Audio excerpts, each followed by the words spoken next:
போலாமா? Hello hi my tears, நம்மளோட சேனலுக்கு உங்க எல்லாரையுமே அன்போட அழைக்கிறது தேஜா ஸ்ரீங்க. அப்பா அம்மா கொடுத்த அற்புதமான பெயர் அஸ்வின்யா சீதாராமன். ஸோ நம்ம இன்னைக்கு இந்த வீடியோல என்னங்க பார்க்க போறோம் அப்படின்றதுக்கு முன்னாடி இதுவரையில நம்ம சேனலை நீங்க சப்ஸ்கிரைப் பண்ணாம இருந்தீங்கன்னா சப்ஸ்கிரைப் பண்ணிக்கோங்க.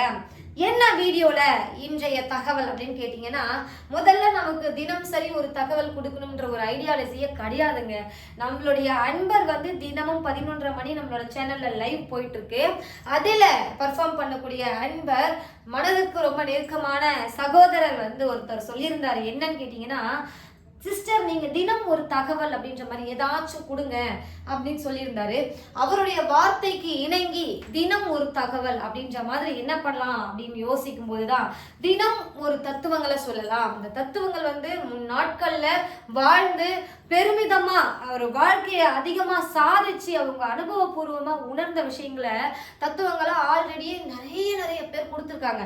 அதை நம்ம பாணியில எடுத்து சொன்னா போதுன்றதுக்காக தான் தினம் என்னால ஒரு தகவல் கொடுக்க முடியலனாலும் ஒரு வாரத்துக்குள்ள அட்லீஸ்ட் ஒரு 2 ஆத்தர் என்ன சொல்லியிருக்காங்க, அவங்க சொல்றது நம்மளுடைய வாழ்க்கைக்கு எந்த அளவுக்கு பயன்படுது அப்படின்றது நான் என்னோட பாணியில உங்களுக்கு கொடுக்கலாம் அப்படின்றதுக்காக தான் இந்த வீடியோ பதிவு இப்போ உங்களுக்காக கொடுத்துக்கிட்டு இருக்கேன்.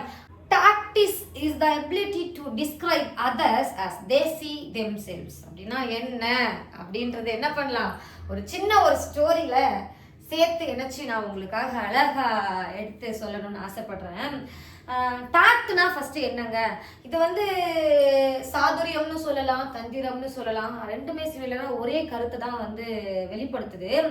Tactics is the ability to describe others as they see themselves. என்னன்னா, ஒரு விஷயம் ஒருத்தரை பத்தி நீங்க ஒரு டிஸ்கிரிப்ஷன் கொடுக்குறீங்க அப்படின்னா அந்த நபர் நீங்க சொல்றத அக்செப்ட் பண்ற வகையில நீங்க தரணும்னு சொல்றாங்க. அப்படின்னா என்னன்னா, இன்னும் இதை ஈஸியா உங்களுக்கு சுருக்கமா சொல்ல போகணும் அப்படின்னா சொல்றேங்க. அதற்கு முன்னாடி யாருக்காச்சும் டாக்டிஸ் அப்படின்னா தந்திரம்னா என்ன, அதை எப்படி கையாளணும்னு தெரிஞ்சா நம்மளுடைய கமெண்ட் பாக்ஸ்ல என்ன பண்ணுங்க, மறக்காம கமெண்ட் பண்ணுங்க. இந்த தகவலை நமக்காக, இந்த தத்துவத்தை நமக்காக கொடுத்தது யாருன்னு கேட்டீங்கன்னா ஆப்ரஹாம் லிங்கன் அவர்கள். ஆப்ரஹாம் லிங்கன் அவர்கள் மிகப்பெரிய ஒரு மாமனிதர். எப்படி சொல்றதுன்னா, யூஎஸ் உடைய பிரசிடென்ட்டுங்க. எத்தனாவது பிரசிடென்ட் அப்படின்னு பார்த்தீங்கன்னா 16வது பிரசிடென்ட். அதற்காக இவருடைய சிறு வயது காலத்துல பார்த்தீங்க அப்படின்னா மிகப்பெரிய அவரோட ஃபேமிலிலாம் கிடையாதுங்க.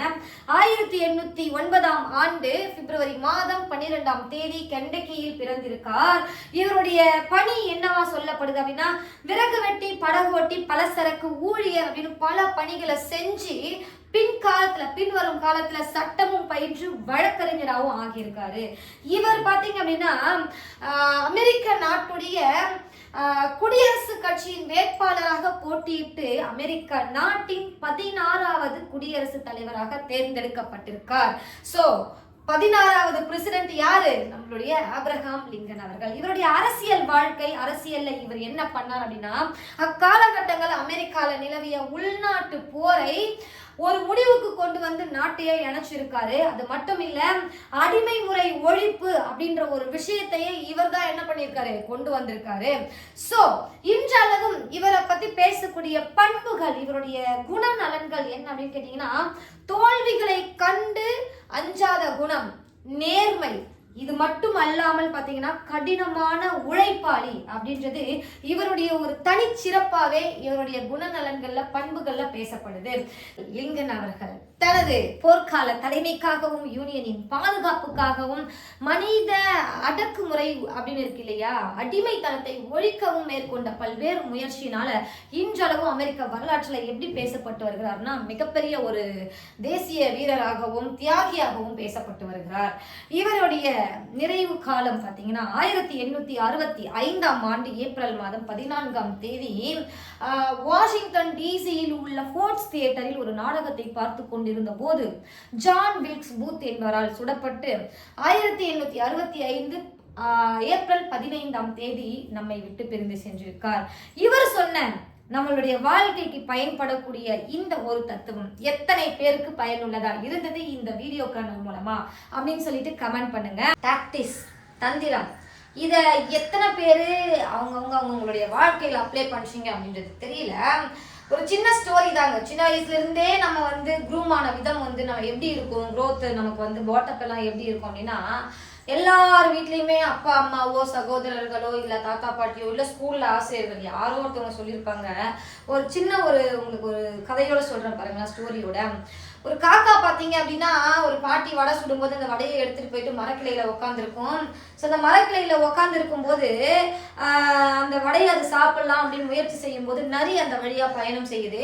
நரி அந்த வழி ரொம்ப பெருசாக போகும். இந்த ஸ்டோரி நான் உங்களுக்கு ரொம்ப ஷார்ட்டாக சொல்கிறேன்.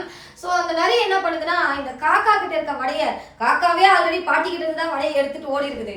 ஆனால் இந்த நரி என்ன பண்ணுதுன்னா, ஐயோ நமக்கு இப்போ அந்த வடை வேணுமே, காக்கா கிட்ட அந்த வடை இருக்கே, அப்போ வாயில வேற காக்கா வடை வச்சுட்டு இதை எப்படி நம்ம எடுக்கலாம், எப்படி இதை நம்ம வாங்கிக்கிறதுன்னு சொல்லிட்டு யோசனையா என்ன பண்ணுதுன்னா, வேற யாராச்சும் அந்த இடத்துல வேற ஏதாவது ஒரு ஜீவராசிகள் அந்த இடத்துல கிராஸ் பண்ணியிருந்ததுன்னா இந்த அளவுக்கு யோசிச்சிருக்காது. இதுவே நரியாக இருக்கிற காரணத்தால் நரிக்கு வந்து ஒரு பேரும் இருக்குங்க, பரவலா தந்திரமானது, தந்திரசாலின்றது நரி அப்படின்னு. ஸோ அப்போ அந்த நரி என்ன பண்ணுது அப்படின்னா, காக்கா காக்கா நீ இவ்வளோ அழகா இருக்கியே, நான் வந்து நிறைய காக்காங்களை பார்த்துருக்கேன், ஆனால் நீ ரொம்ப அழகா இருக்கியே அப்படின்னு சொல்லிட்டு பேசுது. இன்டெரக்டா அதோடைய மனதில் ஆழ் மனதில் தந்திரம் அப்படின்ற ஒரு விஷயத்த கையாளுது நரி.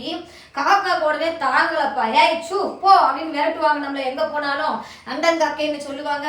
நம்ம கூட்டத்திலே நமக்கு நிறைய பிரச்சனைகள் வரும். அப்படி இருக்கும்போது இந்த நரி பரவாயில்லையே, நம்மள வந்து அழகா இருக்கான்னு சொல்லுதே அப்படி சொல்லிட்டு காக்காவுக்கு ஒரே சந்தோஷம் தாங்க முடியல. இந்த சூழ்நிலையில நிறைய இன்னொரு விஷயத்தையும் அப்ளை பண்ணுது. என்னன்னா, இவ்வளோ அழகா இருக்க உன்னுடைய குரல் எப்படி இருக்குன்னு கேட்கணும் போல எனக்கு ஆசையா இருக்கு காக்கா.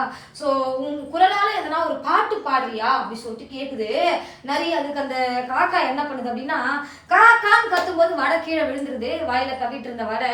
ஸோ இந்த நரி என்ன பண்ணுது, தந்திரமா அந்த விஷயத்த கையாண்டு அந்த வடையை தூக்கிட்டு விட்டா ஜூட் அப்படின்னு சொல்லிட்டு கிளம்பியாச்சு. இந்த இடத்துல வந்து காக்கா வந்து எப்படி கையாளணும்னு சொல்லிட்டு நரிக்கு தெரிஞ்சிருக்கு. அதே தான் சொல்றேன், ஒரு ஐந்தறிவு ஜீவராசியே தனக்கு தேவையான விஷயத்த எந்த மாதிரி, காக்கா கிட்ட நீ அழகா இருக்கன்னு சொன்னா காக்கா அக்செப்ட் பண்ணி, அது வந்து அந்த சமயத்துல இருந்த கொஞ்சம் அந்த ஒரு மனநிலை மாற்றத்தினால என்ன பண்ணுது, கத்தி வடக்கீழே வென்றது, நரி எடுத்துட்டு போயாச்சு. ஆக முதல்ல நரி நினைச்ச காரியம் நிறைவேறிடுச்சு. ஸோ நம்ம இந்த அளவுக்குலாம் பயங்கரமா ஒருத்தவங்களை வந்து நம்ம மைண்டு மாயை என்ன சொல்லுவாங்க, மாயாஜாலம் பண்ணியெல்லாம் வந்து நம்ம ஒரு விஷயத்த சாதிக்க வேண்டாம். நேர்மையான சில விஷயங்களை நேர்மையா நம்ம வந்து ரொம்ப பொலைட்டா, அன்பா, தாழ்மையா, பணிவா நம்ம சொன்னோம் அப்படின்னா ஆப்போனன்ட் கிட்ட அந்த கட்டாயம் அவங்க அதை அக்செப்ட் பண்ணிப்பாங்க. அதுதான் சொல்றாரு என்னன்னா, tactics is the ability to describe others as they see themselves. அன்பான நல்ல உள்ளங்களே, இவ்வளவு நேரம் மிக பொறுமையாக இந்த வீடியோ பதிவை பார்த்த உங்கள் அனைவருக்கும் நன்றி சொல்றேங்க. நம்ம வந்து லிங்கன் அவர்கள் சொன்ன எல்லா விஷயத்தையும் எல்லா தத்துவங்களையும் அது நெறிப்படி நம்மளால நடக்க முடியலனாலும், நமக்கு தேவைப்படுகின்ற சூழ்நிலையில் கொஞ்சம் தந்திரமாக அந்த சூழ்நிலையை கையாண்டு வாழ்க்கையில் வெற்றிக்கனியை நீங்கள் அடைய வேண்டும் என்று எல்லாம் வல்ல இறைவனை வேண்டி விரும்பி தமிழ் அன்னைக்கும் நன்றிகள் இந்த வணக்கம் சொல்லிடலாமா? தமிழ் என்னும் சோலையிலே தென்னும் வண்ண மலரெடுத்து வார்த்தை என்னும் என் கருத்துக்களை வண்ண மாலையாக தொடுத்து இந்த பதிவை பார்த்து கொண்டிருக்கும் அனைத்து நண்பர்களுக்கும் சகோதரர்களுக்கும் சகோதரிகளுக்கும் அணிவித்து இந்திய மண்ணில் பூத்த பூவாகிய நான் கரம் கூப்பி சிரம் தாழ்த்தி செப்புகிறேன் என் நன்றி கலந்த வணக்கத்தை. மீண்டும் பார்க்கலாமா வேற ஒரு ஆத்தரோட வேற ஒரு வீடியோல. பாய்.